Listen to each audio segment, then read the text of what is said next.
요즘 가장 핫한 슈퍼푸드는 무엇일까? 단연코 파로라고 할 수 있습니다. 가격은 초창기라 비싸지만 혈당 관리를 위한 것으로 잘 알려지면서 급격하게 인기 상승하고 있는데요. 종전에 카무트 그리고 호라산밀이라고는 들어본 분들이 많을 겁니다. 큰 맥락으로 본다면 이 부분의 확장이라고 생각하시면 좋을 듯합니다. 그래서 효능 부분도 역할도 비슷한데 오늘은 파로 한번 짚어보려고 합니다.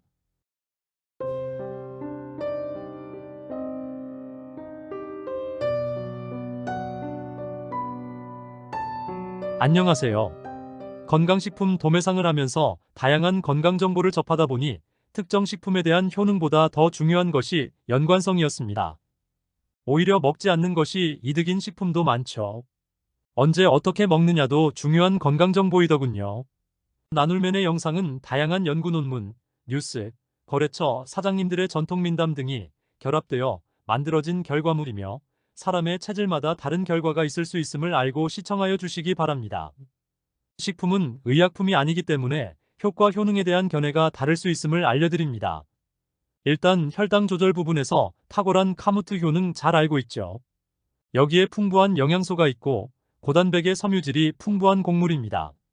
혈당 관리하는 분들은 혈당 수치 불안정한 부분을 경계하죠. 카무트나 호라산밀 그리고 파로 효능으로 저혈당, 고혈당, 공복혈당, 식후혈당 등을 관리하는 능력이 뛰어납니다.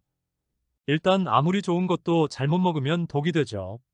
잘 알고 먹어야 하고 특히 부작용을 먼저 고민해야 합니다.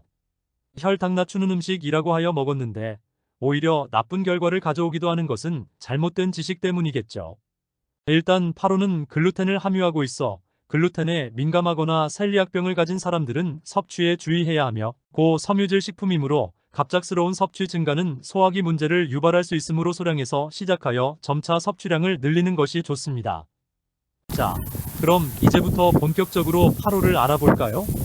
파로는 약 12억년 전부터 재배된 고대 곡물로 세계를 호령했던 고대 로마 제국의 시저가 전쟁 중에 병사들의 영양 상태를 유지하기 위해 사용한 것으로 알려져 있습니다. 얼마나 고단백의 풍부한 영양소였으면 이것이 전해졌겠습니까? 그래서 첫 번째로 파로 효능은 풍부한 영양소입니다. 단백질, 섬유질, 비타민, 미네랄 등이 함유되어 있고 비타민 B군, 철분, 마그네슘, 아연 등이 많이 들어있어 신체의 고른 영양 상태를 유지할 수 있도록 도와줍니다. 두 번째 파로 효능은 고단백입니다. 단백질 함량이 높아 근육 형성과 회복에 도움을 주며 필수 아미노산이 포함되어 있어 체내에서 쉽게 흡수될 수 있어 운동 후 근육 회복과 성장에 좋습니다. 세 번째 효능은 섬유질이 풍부한 것입니다. 섬유질이 많이 들어있어 소화에 도움을 줄 수 있으며 장내 유익균의 성장을 돕고 소화 시스템을 원활하게 유지하는 데 중요한 역할을 합니다. 또한 배변 활동을 도와 장 운동을 활발하게 하여 소화불량과 변비를 줄이는 데도 좋습니다. 마지막으로 가장 강력하고 많은 사람들이 파로 챙기는 이유가 바로 혈당 조절입니다. 혈당 지수가 낮아 혈당 수치를 안정적으로 유지하는 데 도움이 됩니다. 식이섬유가 혈당의 급격한 상승을 막아줘 식사 후 혈당 상승을 억제해줍니다. 곡물 파로의 하루 권장량은 개인의 활동 수준과 필요 열량에 따라 다르지만 일반적으로 하루에 4060지 정도가 적당합니다. 파로에 포함된 식이섬유를 과도하게 섭취하면 가스가 차거나 복부 팽만감을 느낄 수 있습니다. 식이섬유는 적당량 섭취하는 것이 좋으며 과다 섭취 시 특정 미량 영양소 특히 철분과 아연의 흡수를 방해할 수 있습니다. 이는 장기적으로 빈혈이나 미네랄 결핍을 초래할 수 있으므로 적당한 양을 유지하는 것이 중요합니다. 먹을 때 주의할 점이 있습니다. 카무트 효능, 호라산밀 효능, 파로 효능 모두 좋은데 단단한 곡물이라는 점을 상기해야 합니다.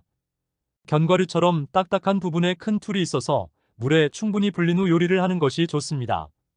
처음에는 섭취 권장량보다 조금 더 적게 먹는 것이 좋고 백미와 파로를 섞어서 섭취해보세요. 한번 챙겨 드시고요. 혈당에 대한 상식 몇 가지 전해보겠습니다. 공복 혈당 수치 그리고 혈당 정상 수치 정도는 알고 있는 것이 좋겠죠. 공복 혈당 수치는 식사 후 8시간 동안 아무런 음식을 섭취하지 않았을 때의 혈당 농도를 나타내며 당뇨병이 없는 사람은 혈당이 올라가면 췌장에서 인슐린이 분비되어 혈당을 낮춰주기 때문에 공복 혈당은 7만 100mgdl, 식후 혈당은 140mgdl 이하로 조절됩니다. 공복 혈당 정상 수치는 당뇨병의 초기 진단과 혈당 관리의 중요한 지표이며 바람직한 혈당 조절 목표는 식전, 식후 2시간, 당화 혈색소를 기준으로 하며 일반적으로 식전 혈당 8130mg/dl, 식후 2시간 혈당 180mg/dl 미만, 당화 혈색소 6.5% 미만으로 합니다. 이상으로 파로에 대한 부분을 한번 알아보았는데요. 건강에서 가장 중요한 것은 물입니다. 나눌맨의 다른 영상 물을 언제 어떻게 마셔야 좋은가 부분도 한번 살펴보세요. 구독하기 눌러주시고 나눌맨의 건강 이야기 관심 가져보세요. 유튜브에서 나눌맨 검색하시면 더 많은 건강 이야기를 볼 수 있습니다. 오래 살기 때문에 건강이 가장 삶에서 중요합니다.